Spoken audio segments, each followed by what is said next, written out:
الرحمن الرحیم۔ الحمدللہ ہمارا یہ جو ادارہ ہے جامعہ تعلیم الاسلام للبنات 13 سال پہلے کچھ دردمند احباب جو ہمارے علاقے کے ہیں ان لوگوں کی جانب سے ادارہ حضرت مولانا ذکی الدین صاحب راہی سامی سیوا نگری کی نگرانی میں قائم کیا گیا، جنہوں نے مسلسل کئی سالوں تک اس ادارے کے لیے جدوجہد کی اور ایسے علاقے کے اندر طالبات کے مدارس کا کوئی رجحان نہیں تھا، بلکہ طلباء کے تو مدارس تھے لیکن طالبات کے مدارس کا کوئی نظام بھی نہیں تھا۔ لیکن حضرت مولانا ذکی الدین صاحب راہی سامی نے اس وقت میں خواتین کی تڑپ اور فکر کو سمجھا۔ ہمارے محلے کے بہت سے احباب ہیں جو اسٹیج پر بھی رونق افروز ہیں، جناب جہانگیر بھائی صاحب، خواجہ معین الدین صاحب، ہمارے جناب پاشا بھائی صاحب اور بہت سے ایسے لوگ ہیں جن کے نام مجھے یاد نہیں ہیں، میں معذرت چاہتا ہوں، بہت سے افراد ہیں اور جناب چاند پاشا بھائی صاحب ہیں۔ یہ لوگوں کی فکروں سے جو ہے یہ ادارہ قائم ہوا اور الحمدللہ یہ ادارہ روز اول سے جو ہے قوم و ملت کے سامنے اپنا پھل دیتا رہا۔ ہر سال طالبات یہاں سے کچھ نہ کچھ فارغ ہوتے رہے ہیں۔ جامعہ کے اندر شعبہ ناظرہ حفظ اور عالمیت کے علاوہ مومنہ کورس کا بھی نظام ہے، جس کے اندر بڑی خواتین کو ایک مخصوص نظام اور نصاب تعلیم کے ذریعے سے تربیت کی جاتی ہے، اور ایسی طالبات جو کالج اور کالجز کے اندر پڑھی ہوئی ہیں یا 10ویں جماعت پاس ہیں، ایسی طالبات کو بھی جو ہے تربیتی کورس کے نام سے 1 سالہ کورس پڑھایا جاتا ہے، جس کورس کے اندر عام طور پہ نکاح کے بعد کے جو معاملات ہیں، ہم دیکھ رہے ہیں ہمارے زمانے کے کیا حالات ہیں، تو اس حالات کو مد نظر رکھتے ہوئے بڑے اکابر بزرگان دین کی نگرانی میں اس کورس کا آغاز کیا گیا۔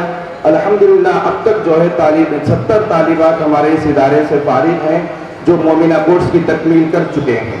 اب جو یہ ادارے کے اندر 11 طالبات ایسی ہیں جو شعبہ عالمیت سے فراغت حاصل کر چکی ہیں، اور یہ ادارہ پہلے بالکل ٹیلوں کے شکل میں تھا، کوئی بڑی عمارت اس کی نہیں تھی، مختصر جگہ تھی، بارش بھی اس ادارے میں ہوتی تھی تو مشکل ہو جاتی تھی بچوں کو بیٹھنے کے لیے، اور گرما کا جب موسم آتا تھا تو بہت مشکل ہوتی تھی۔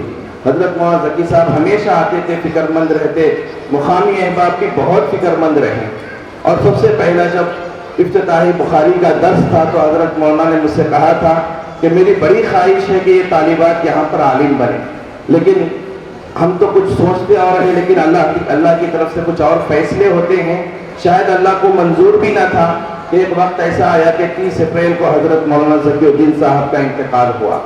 اس کے بعد پورے ادارے کے لیے ایک بہت بڑا حادثہ یہ مانا جاتا ہے، اور بلکہ بہت بڑا حادثہ تھا، بلکہ بڑے فکر مند ہوئے احباب اور بہت فکر مندیوں کے ساتھ پھر بڑی ہمت کے ساتھ جو ہمارے کمیٹی کے جو ذمہ دار احباب ہیں جو اسٹیج پر بیٹھے ہوئے ہیں، جناب جہانگیر بھائی صاحب، چاند پاشا صاحب، خواجہ معین الدین صاحب اور جہانگیر بھائی اور پاشا صاحب اور بہت سے احباب ہیں جنہوں نے مشورے کے بعد یہ ادارے کی تعمیر کا کام شروع کیا۔ ہمارے پاس نہ کوئی بجٹ تھا پہلے سے اس تعلیمی ادارے کو قائم کرنے کے لیے۔ کئی لوگوں نے کہا کہ بھائی پیسہ کہاں سے لائیں گے، ادارہ بنانے کی بات کر رہے، بڑی باتیں کر رہے، آپ لوگ تعمیر کیسا کریں گے؟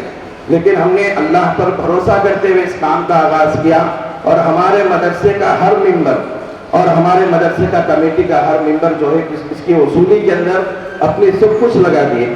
خاص کر ہم بہت شکر گزار ہیں جناب جہانگیر بھائی صاحب کے اور جناب چاند پاشا صاحب کے، خواجہ معین الدین صاحب کے، اور ہمارے اور بھی بہت سے احباب کے، جنہوں نے مسلسل اس کے لیے جدوجہد کی، اور جدوجہد کے بعد مسلسل محنت کے بعد 2 منزلہ عمارت مدرسے کی کھڑی ہوئی ہیں جو آپ کے سامنے موجود ہیں، لیکن ابھی بھی تعمیری کام بہت سا باقی ہے۔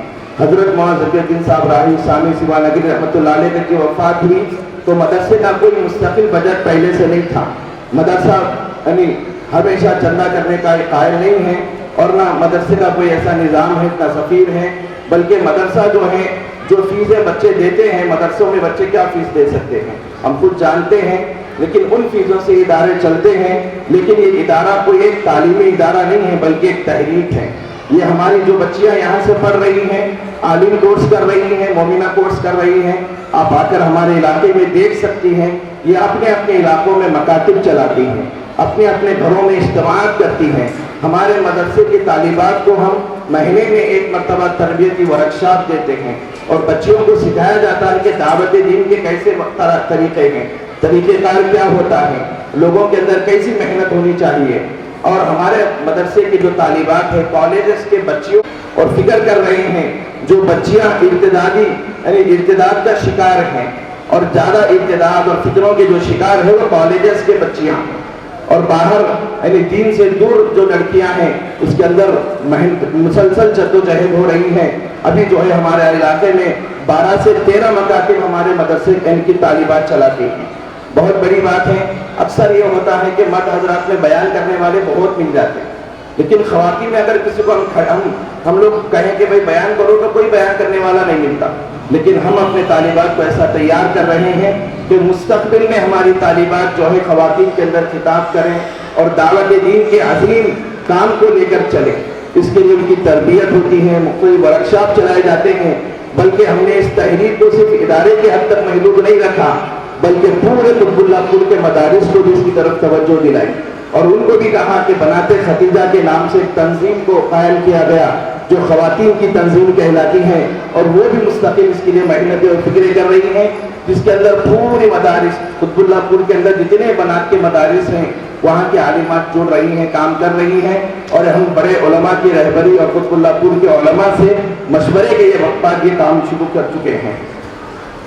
اور اب جو ہمارے مدرسے کی اب جو طالبات پڑھ رہی ہیں 250 طالبات 200 سے 250 طالبات ہمارے مدرسے میں تعلیم حاصل کر رہے ہیں. پہلے تو ایک فلور ڈالا گیا لیکن وہ ناکافی ہوا، تو اس کے بعد اور ایک فلور ڈالا گیا، اب بھی ناکافی ہم کو محسوس ہو رہا.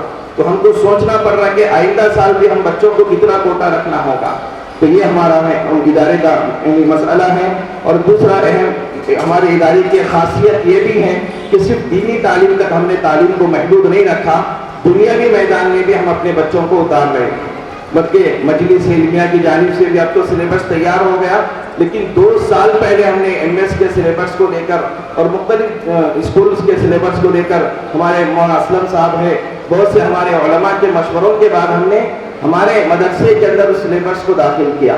بچوں کو ہم اسکول کا مکمل سلیبس پڑھاتے ہیں اور بچیوں کو 10ویں جماعت کی امتحان دلاتے ہیں. اس کے بعد بھی بچیاں اگر پردے کے اندر شرعی حدود میں رہ کر تعلیم حاصل کرنا چاہے تو اطمینان کے ساتھ اور آسانی کے ساتھ تعلیم حاصل کر سکتی ہیں. اسی طرح جو ہے یہ ادارہ کام کر رہا ہے، لیکن ابھی جو ہم مشن شروع کر چکے ہیں 1 سال کا یہ ثمرہ ہے. اگر آپ لوگ ساتھ دیں گے تو ہمارا ادارہ بہت آگے جائے گا اور اللہ تعالیٰ اس کے قیمتی ثمرات ہمارے علاقے میں رونما فرمائیں گے. اور ہمارے ادارے کا جو سالانہ بجٹ ہے وہ 9,80,000 روپے کا بجٹ ہے. آپ سوچئے کہاں سے یہ بجٹ تیار ہوگا. ہر مہینہ 50,000 سے زیادہ مدرسے کا بجٹ ہوتا ہے. ہمارے پاس کوئی نہیں، مدرسہ قرض کے اندر کام چل رہا ہے، ہمارے پاس کوئی چندے کا نظام نہیں ہے. تو اس لیے جو ہے ہم اہل خیر حضرات سے بھی گزارش کرتے ہیں کہ آپ جو ہے مدرسے کو تشریف لائیے اور دیکھیے. جو بھی مدرسے آپ کی طرف سے ہو سکتا ہے مدرسے کا تعمیری کام میں بھی حصہ لے سکتے ہیں، اور مدرسے کا اپنے انداز میں جو ہے مدرسے کی جو ہے مدد کر سکتے ہیں. میں تمام لوگوں سے اپیل کرتا ہوں تعاون کی بھی. اور اسی طرح جو ہمارے آج کے جلسے کے جو معاونین ہیں جن کی محنتوں اور فکروں سے جلسہ قائم ہوا ہے ان کے بھی ہم بےحد ممنون و مشکور ہیں. جناب جہانگیر بھائی صاحب، جناب معراج صاحب، جناب جان پاشا صاحب، اکبر صاحب، جناب دستگیر صاحب، اعظم صاحب، معراج صاحب، غوث الدین صاحب، سرور صاحب، عبدالصمد صاحب، جناب ناظم صاحب، اور بھی بہت سے احباب کے نام ہیں مجھے یاد نہیں ہیں. میں معذرت چاہتا ہوں اگر کسی کا نام چھوٹ گیا ہے. یہ بھی احباب ہیں جنہوں نے ہمارے اس جلسے کی کامیابی کے اندر بہت سی محنت کی ہے. اور اس کے علاوہ بھی ہم خصوصاً ممنون و مشکور ہیں جناب جہانگیر بھائی صاحب کا کہ اللہ تعالیٰ ان کے خدمات کو قبول فرمائے اور ان کے تمام خدمات کو ان کی صاحبزادی کا جو حالیہ چند سالوں پہلے انتقال ہوا سعید النساء جناب عاصم صاحب جو ان کے داماد ہیں ان کے لیے ذخیر آخرت بنائے. اور ان تمام مرحومین کے لیے بھی ہم دعا کرتے ہیں جنہوں نے جدوجہد اس مدرسے کی تعمیر اور ترقی کے لیے جدوجہد کرتے کرتے اس دنیا سے چلے گئے. ان کا بھی ہم بے حد ممنون و مشکور ہیں. اب میں اپنی بات کو ختم کرتا ہوں.